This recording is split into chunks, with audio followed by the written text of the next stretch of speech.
Qu'est-ce que la foi? Je suis, en bataille avec ce mot-là en ce moment. J'ai décidé de plus D'accord. de plus Donc l'utiliser. remplaçons-le.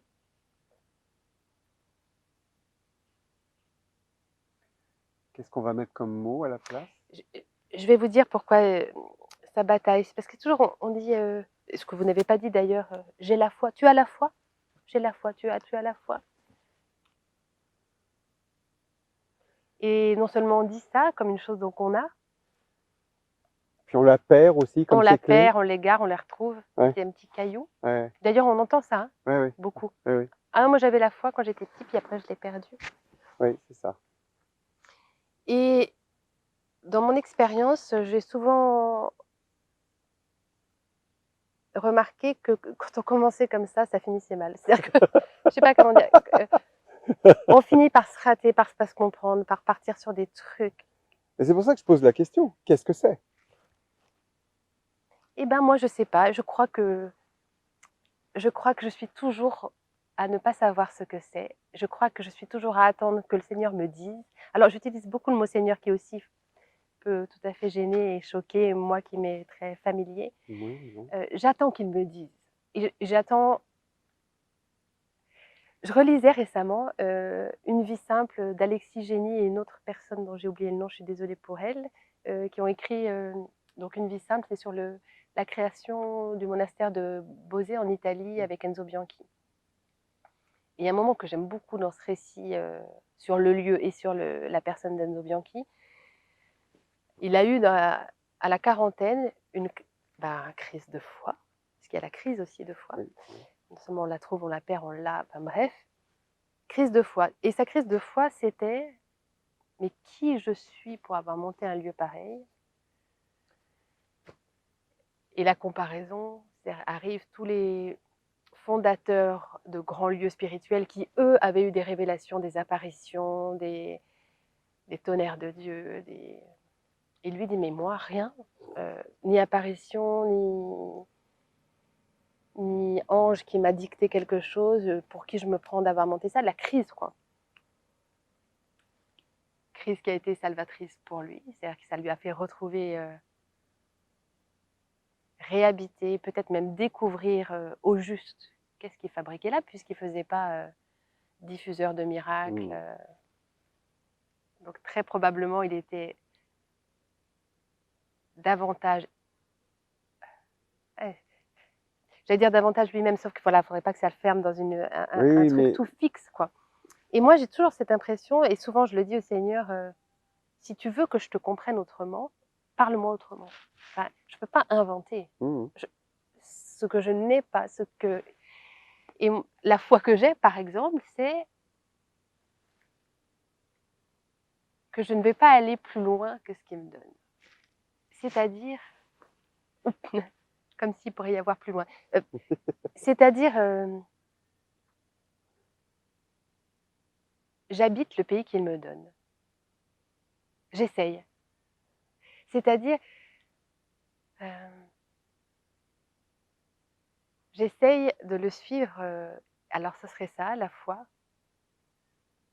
vraiment pas à pas. Même pas de le suivre, d'être à côté. Et ça, c'est à la fois rien et c'est énorme. C'est-à-dire, ça me demande sans arrêt de me rapatrier de comment je crois que je devrais croire. C'est pas ce que Bertrand Vergely appelle la foi du charbonnier? Et ben non, je crois pas. Alors, je sais pas comment lui le... Parce qu'il y a quelque chose d'indéfectible dans Il cette... y a quelque chose d'indéfectible. Ah, ça, c'est tout à fait vrai. Il y a quelque chose d'indéfectible. Dans la projection que j'ai, moi, de cette expression foi du charbonnier, c'est l'évidence solide que rien ne vient contrarier.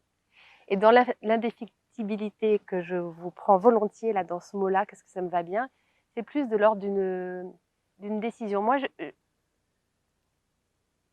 je crois que je ne serai à aucun moment, sauf grande métamorphose, du côté